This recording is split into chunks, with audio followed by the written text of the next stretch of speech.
Happy new year সবাই বলে নাই শুনে বলো সবাই happy new year happy new year ধন্যবাদ সবাইকে।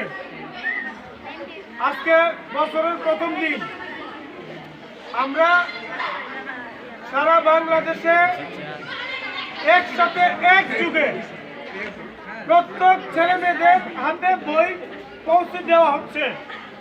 এটা নিঃসন্দেহে একটা আনন্দের দিন, তাই না? এক বছরের প্রথম দিন। দ্বিতীয়ত কি, একসাথে আমরা সবাই বই পাইতেছি, তাই না?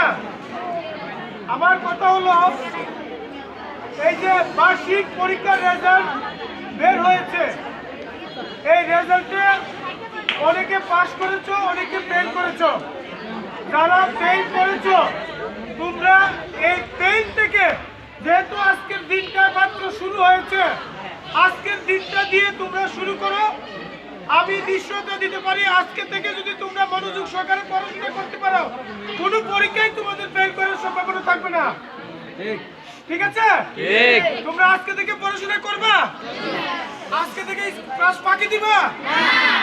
আর যারা মেধাবী তাদের মূল্যায়ন করতে হবে, মূল্যায়ন করেছি। এবং আগামী পরীক্ষা থেকে যারা 1, 2, 3 যারা হবে, তাদের জন্য স্পেশাল পুরস্কারের ব্যবস্থা করা হবে। আর বর্তমানে যারা A+ পাইছে, তাদেরকে সম্পূর্ণ বিনা ফিতে ভর্তির ব্যবস্থা করে দিয়েছি। এবং তোমরা এখানে অনেকে আছো যারা তোমাদের মধ্যে ওই যে ভর্তির জন্য সহযোগিতার আবেদন করেছো, তোমাদেরকে আমি বলছি তোমরা আগামী 5 তারিখ থেকে ভর্তি হবা। তোমাদের ভর্তির যে আবেদন, অর্থাৎ সহযোগিতার যে আবেদন ফর্মগুলি আমরা যাচাই বাছাই করবো। যাচাই বাছাই করে আমরা একসাথে স্কুলের টাকা জমা দিয়ে দিব। তোমরা শুধু ওই ফর্মটা নিয়ে এসে জমা দিবা, ভর্তি হবা। ঠিক আছে? এখন আজকের এই নতুন দিনে, আজকের এই নতুন